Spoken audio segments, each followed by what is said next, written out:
lors des agitations qui avaient gagné un bon nombre de pays arabes en 2011, lorsque nous évoquions l'exception marocaine, puisque nous sommes un peu les pères fondateurs de cette expression, nous ne pensions pas que l'avenir nous donnerait raison aussi vite. Et aujourd'hui, nous voyons bien combien ces agitations ont eu des conséquences néfastes sur le développement économique, notamment en Tunisie ou en Égypte. Et d'autres pays arabes stagnent dans un inquiétant immobilisme, ils sont figés dans le carcan de systèmes opaques, clientélistes, usés, menacés à tout moment de s'écrouler dans la violence. A contrario, le royaume du Maroc fait partie du petit nombre de ceux qui progressent sous l'impulsion volontariste du roi Mohamed VI face aux durs défis du monde moderne. Dans le contexte des crises régionales que l'on connaît, le Maroc tient le cap d'un projet global ayant pour objectif un plus grand développement politique, social, économique et une modernisation profonde. Cette modernisation touche toutes les structures profondes du pays dans le respect des traditions et de l'identité nationale. Et bien sûr, comme le rappelait le roi Mohamed VI dans le discours du 6 novembre dernier prononcé à l'occasion de la marche verte qui a permis la récupération des provinces du sud marocain, les provinces sahariennes, et bien dans le respect de la souveraineté inaliénable sur l'ensemble du territoire national de Tanger à la frontière mauritanienne. Certes, il y a beaucoup à faire, parce que la vie d'une nation, comme le disait le général de Gaulle, c'est un combat, et un combat toujours à recommencer. Il reste à faire, mais il y a plus de chances de remporter des victoires et d'être au rendez-vous de l'histoire lorsqu'il y a une volonté précise et un projet clair partagé par toutes les forces vives de la nation. Il est indéniable que le Maroc a un cap, il sait où il va, parce qu'il y a un pilote déterminé au sud de la Méditerranée et même dans l'ensemble du monde actuel. Cela est suffisamment rare pour mériter d'être souligné. Dans ces conditions, il est possible, et je pense qu'on le dira tout à l'heure, d'affirmer que le Maroc va devenir un pays émergent. En même temps, c'est une puissance incontournable en raison de son rôle central pour la stabilité au sud de la Méditerranée, en raison également de son ambition africaine. C'est dire combien le Maroc est un partenaire indispensable pour la France, parce que l'avenir de la France est au sud de la Méditerranée, dans le monde arabe et en Afrique. Nous ne devons jamais oublier que l'amitié franco-marocaine est l'un des piliers fondamentaux de la diplomatie française. Il s'agit donc de poursuivre une coopération exemplaire fondée sur une amitié historique, une vision commune et des complémentarités prometteuses. Plus que jamais, la France a besoin d'une relation forte et confiante avec le Maroc. Il faut le dire ici, tout ce qui se porterait atteinte à cette relation serait un mauvais coup porté à la France elle-même. L'indépendance du Maroc, les choix ont été faits pour aller sur multipartisme, pour aller sur libéralisme, ce qui n'était pas à l'époque des choix évidents ou des choix dans l'air du temps pour des jeunes pays qui accédaient à l'indépendance. Mais même après, aujourd'hui encore, on constate à travers un certain nombre d'initiatives que un certain nombre de choix qui ont été faits sont des choix audacieux, dans le sens où aujourd'hui, dans le domaine politique, quand on voit les réformes qui ont été introduites sur la Moudouana, quand on voit les réformes qui ont été introduites à travers l'instance équité et réconciliation pour créer les conditions d'une nouvelle dynamique politique, quand on voit les choix qui ont été faits en matière de développement territorial à travers un pari qui a été fait pour le développement des infrastructures, pour le développement de projets comme celui de Tangemet, qui aujourd'hui constitue une locomotive pour la région du Nord, quand on voit un certain nombre de choix qui ont été faits sur le développement durable, qui ne sont pas du tout évidents pour un pays qui aujourd'hui n'a pas de ressources naturelles très présentes. Donc faire un choix par exemple sur l'énergie renouvelable, on pensait que sur le court terme, probablement le coût de cette énergie sera plus élevé que des énergies traditionnelles. Cela relève d'un pari qui est fait sur l'avenir. C'est que le Maroc, pays peu doté de ressources, comme vous l'avez rappelé, M. Ouazzane, a fait le choix du développement durable et du développement humain. Et ça, je ne connais pas un pays émergent qui ait fait ce choix. Alors certes, c'est peut-être un choix à risque, c'est peut-être un choix coûteux, mais je n'en suis pas si certain aujourd'hui quand je vois les dernières déclarations faites par M. Bakouri sur le plan, par exemple, solaire, horizon 2015, et en 2020-2025, le Maroc pourrait exporter de l'économie verte. Ça, c'est quelque chose qu'on ne pouvait pas imaginer il y a encore 20 ans. Et développement humain aussi. Alors, développement humain, c'est lié à ce qu'on appelle l'INDH, l'Initiative nationale pour le développement humain. Cela veut dire qu'à l'initiative de Mohamed VI, tous les programmes ont un volet INDH, mettant en cause l'espérance de vie, la formation et les créations d'emplois. Tous les programmes depuis 2005 ont ce volet. Donc voilà ce que j'ai essayé de démontrer dans cet ouvrage. Je vais reprendre un peu dans le détail chacun de ces points. Et bien sûr, j'espère surtout pouvoir répondre à vos questions. D'abord, la première question, c'est le Maroc, économie émergente. Alors bien sûr, on peut toujours dire qu'est-ce que c'est qu'une économie émergente. Le dictionnaire, qui prend toujours des formules simples, dirait que c'est une économie qui émerge, mais émerge d'où et va où. Et donc, sur ce point, moi, je dirais simplement que le Maroc, c'est un pays qui fait, en moyenne sur 15 ans, plus de 4% de croissance. Avec des pics à plus de 7%, mais aussi des moins à 2%, etc. Ça, c'est une réalité. En 15 ans, il y a toujours des hauts et des bas, mais l'amplitude s'est réduite et la croissance est de plus en plus régulière, car il existe au Maroc un facteur important qui est le facteur climatique, et on sait que le poids de l'agriculture dans le PIB marocain est extrêmement élevé. Donc, le Maroc a pris des mesures, non pas pour annuler les effets climatiques, mais pour en réduire les effets, mettant en place une politique hydraulique, mettant en place une politique, disons, de modification des céréales, permettant d'utiliser des céréales moins consommatrices d'eau, moins sensibles aux aléas climatiques, etc.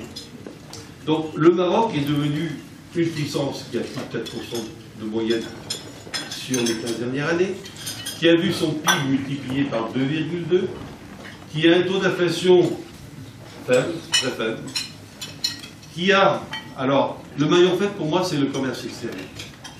Le Maroc, bien sûr, dépend totalement pour son développement des importations de charbon. Et c'est parce que c'est le maillon faible que le Maroc va s'engager sans doute dans la voie des énergies renouvelables. Ce n'est pas la seule raison, mais c'est une raison. Et il reste, bien sûr, le déficit budgétaire. Alors, jusqu'en 2012, il était tout à fait satisfaisant. Il a dérapé en 2013. Mais de nouveau, il a diminué ce point, c'est l'année passée. Et ce résultat a été salué par les agences de notation. Donc, ce sont des organismes indépendants qui disent, oui, le Maroc a traversé la crise dans des conditions correctes et a réussi à, malgré peu de ressources, à faire ce que d'autres n'ont pas fait en matière économique. Cette résilience, qui est le fait nouveau, c'est-à-dire qu'il n'y a pas 2 années de suite où il y a une récession. Il y a une capacité à rebondir. Cette capacité à rebondir au Maroc, ce n'est pas un don du ciel. C'est la conséquence de la volonté politique du souverain à l'initiative des grands projets et relayée, bien sûr, par le Parlement. Cette résilience, elle est organisée autour de quoi? Elle est organisée autour d'une politique de grands travaux. Une politique de grands travaux qui ne s'arrête pas selon la conjoncture. Et ça, c'est un élément très rare.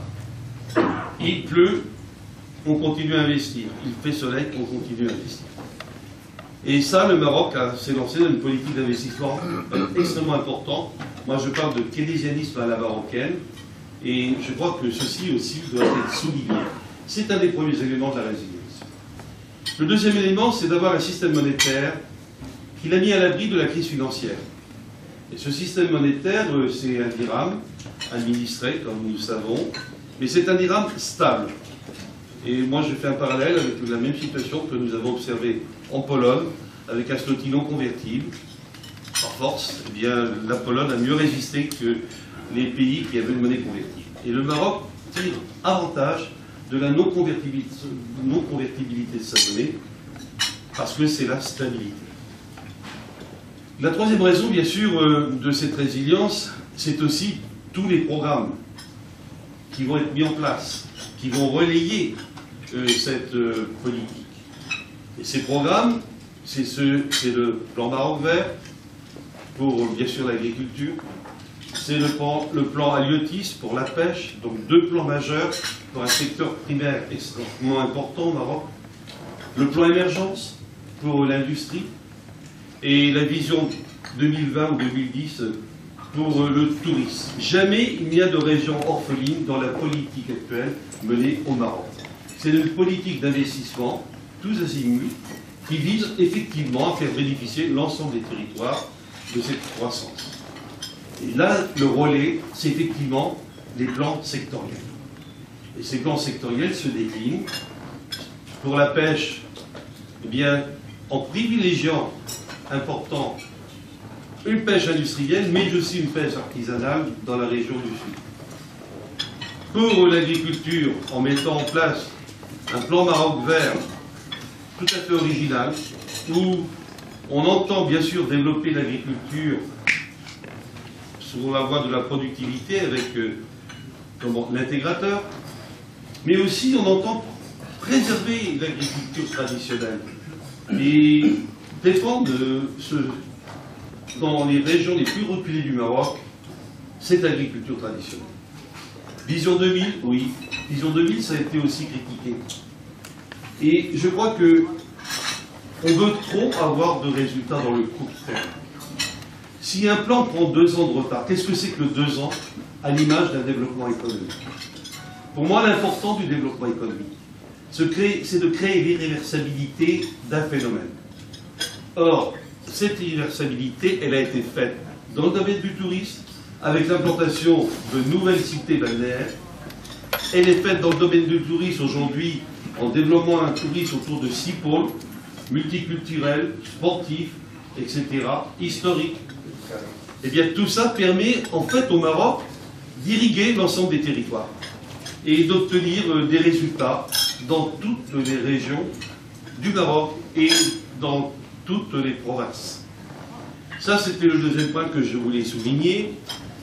Le troisième point, c'est ce qui me paraît aussi fondamental, monsieur l'ambassadeur, vous l'avez souligné également, c'est l'idée de développement global. Global, ça veut dire 2 choses.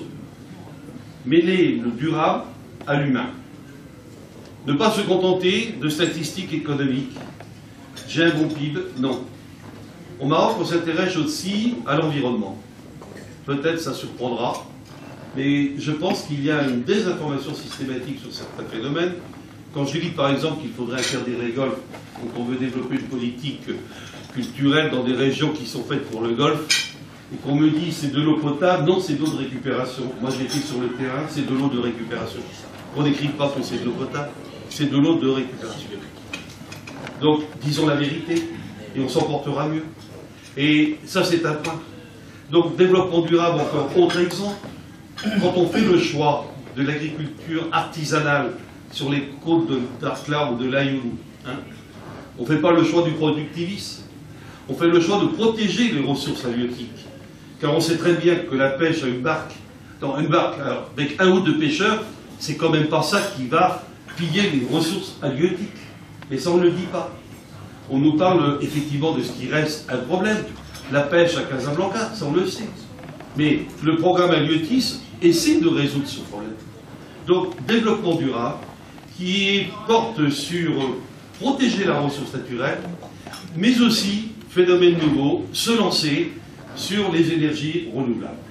Et là, le Maroc est, je crois, en territoire de conquête, car le Maroc a choisi les 4 options possibles du développement durable. Biomasse, hydroélectricité, éolien et solaire. Les 4 options ont été retenues. Et ces 4 options doivent permettre 2 choses. D'abord, de produire de l'énergie propre. Le Maroc s'engage, petit pays, peu de ressources, à ce que les États-Unis n'ont pas encore su faire, nous protéger contre les coups d'ozone. Et sur ce domaine, le Maroc est exemplaire. Mais les Américains donnent des leçons, mais oublient de souligner l'effort qui est fait par les Marocains pour protéger l'environnement et protéger, bien sûr, la couche d'ozone. Ça, c'est un choix que personne ne peut contester, il suffit d'y aller. Le choix dans le domaine éolien. Alors on me dit, le Maroc pille les ressources. Ah oui, piller le vent, piller le soleil, je ne vois pas à qui appartient le vent, à qui appartient le soleil. Ce sont des ressources qui se renouvellent continuellement. Donc je dirais que sur ce plan, d'énergie renouvelable et d'énergie solaire par exemple, ça coûte cher. Il est probable que ça coûtera dans un premier temps plus cher.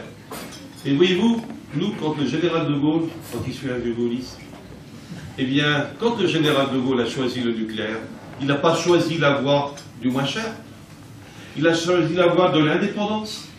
Et il a choisi la voie du temps, dans le temps. Eh bien, c'est le même choix qui est fait actuellement. On ne choisit pas le court terme. Moi, je suis keynésien par certains aspects, mais je n'aime pas cette formule. Dans le court terme, dans le long terme, nous serons tous morts. Oui, peut-être, mais pas nos enfants ni nos petits-enfants. Et donc, je crois qu'il faut penser à eux dès maintenant. Et l'orientation qui est prise, eh bien, c'est une orientation qui doit nous permettre d'aller justement dans ce sens.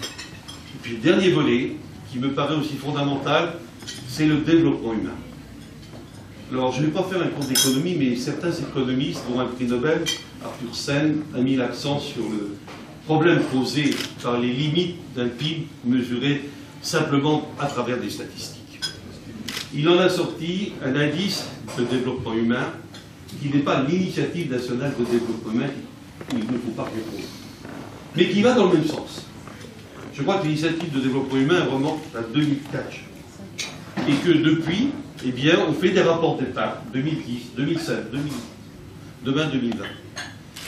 L'initiative pour le développement humain, c'est dire qu'on va s'intéresser au sort des plus modestes. Et qu'on va mettre en place, non seulement les mesures, mais ce qui est fondamental, un observatoire pour voir ce qui a été fait, pour voir si ce qui a été fait permet d'obtenir des résultats. Et ce développement humain, bien sûr, vous le retrouvez dans le plan Maroc vert, où on mixe, bien sûr, développement économique et développement humain. Il est au cœur du programme Halieutis. Il est au cœur du programme Émergence. Je voudrais dire quelques mots de ce magnifique programme de Tangemed et de ce qu'a fait Carlos Ghosn avec nos amis marocains. Moi, je trouve que j'ai vu beaucoup d'articles récemment à la télévision pour ce qu'on fait à Alger. Je rappelle qu'on fait 4 fois plus à Rabat depuis 10 ans. Mais je n'ai pas vu d'article dans la presse. Comme quoi, on ne traite pas de façon égale les pays. Et je crois qu'il faut rappeler quand même que Tangemed, Redois-Tangemed, c'est une usine de plein exercice qui va produire 400 000 unités par an. Le nouveau programme lancé il y a quelques jours à Alger, ça sera 75 000 unités. Donc, pour vous montrer l'ampleur, si on dit que c'est formidable à Alger, que dire alors quand on fait 4 fois plus à Tanger? Donc voilà ce que je voulais vous dire globalement dans mes propos et conclure sur 2 points. Je ne dis pas que tous les problèmes sont résolus. Je sais, les discours royaux le prouvent, que le roi est parfaitement au courant qu'il reste des problèmes majeurs à solutionner. Par exemple, le chômage des jeunes. Certes, mais on oublie que le Maroc est le pays qui connaît sa révolution démographique le plus tardivement. Cela veut dire que le Maroc connaît simplement un équilibre démographique depuis 2010. Les autres pays, la Tunisie, c'était bien avant. L'Algérie, 5 ans avant. Alors, on peut penser que les années futures, avec un taux de fécondité qui est l'ordre aujourd'hui de 2,1, 2,2, vont permettre au Maroc d'avoir une population jeune arriver, se lisser dans le temps, et donc trouver un équilibre, et que ce problème finira par trouver solution. Le deuxième élément que je voudrais dire aussi, c'est quels que soient les problèmes qui devront être résolus, ils ne peuvent être résolus que si des prérequis de développement ont été satisfaits. Ces prérequis, ils ont pour le nom la croissance. Et bien évidemment aujourd'hui, eh bien, je sais qu'il manque un point et demi de croissance. Ce point et demi, c'est celui dont tous les experts, marocains ou autres, le Maroc, ça serait formidable s'il y avait 6 points de croissance. Bien oui, il y aurait 6 points de croissance s'il y avait ouverture des frontières avec l'Algérie. Si on a accordé enfin au Maroc le statut qu'il attend sur les provinces du Sud, eh bien là, on aurait résolu d'un seul coup un problème politique, mais surtout un problème économique. Notre bassin de vie a toujours été le pourtour méditerranéen, et la Méditerranée a toujours été un trait d'union et jamais une ligne de démarcation. Et aujourd'hui, lorsque des discours islamophobes ou par ailleurs l'actualité imposée par l'islamisme extrémiste semble donner le ton, on a plutôt l'impression que notre société française, la société européenne et les sociétés du pourtour de la Méditerranée sont en régression. Bon. Et donc il faut rompre avec cette frilosité culturelle et rappeler aussi, même si ce n'est pas les discours ambiants, que nous avons tous évolué dans le même sens. Et comme si on prend sur la question religieuse, les questions plus philosophiques, c'est que la révélation du décalogue, tu ne tueras point, puis le message de l'évangile qui s'est répandu dans toute l'Europe, ou que ce soit le message du prophète Mohammed dans la péninsule arabique, sont tous dans le contexte de l'époque, à la fois progressiste, féministe et humaniste. Et donc si on donne le vrai sens au message, on le retrouve, mais ce n'est pas aujourd'hui les discours que l'on entend de part et d'autre de la Méditerranée, y compris chez nous. Bon, ça c'est le premier point, rompre avec cette frilosité culturelle. Rompre avec la frilosité économique. Vous avez évoqué la faible médiatisation de l'usine de Tanger. Je me souviens des scrupules qu'avait eu le président de la République soutenait de venir inaugurer avec Sa Majesté le roi Mohamed VI l'usine de Tanger lorsque nous étions en plein débat sur la délocalisation de la production automobile française. Et pour moi qui suis élu d'une région de forte production automobile, je sais que la question est sensible. Et pourtant, on est bien là dans un partenariat gagnant-gagnant. Et c'est aujourd'hui Dacia qui a permis au groupe Renault de reprendre pied en Afrique, là où il avait été totalement évacué par les Coréens, les Japonais, les Chinois. Donc on voit bien que là, on est vraiment dans de l'échange gagnant-gagnant, et ça aussi, ça va un peu contre le discours ambiant. Et je crois que là aussi, il ne faut pas être frileux, il faut le répéter. Dernier point, insister là aussi, tant dans la classe médiatique que dans la classe politique, nous avons un grand service à rendre au Maroc, et par là même,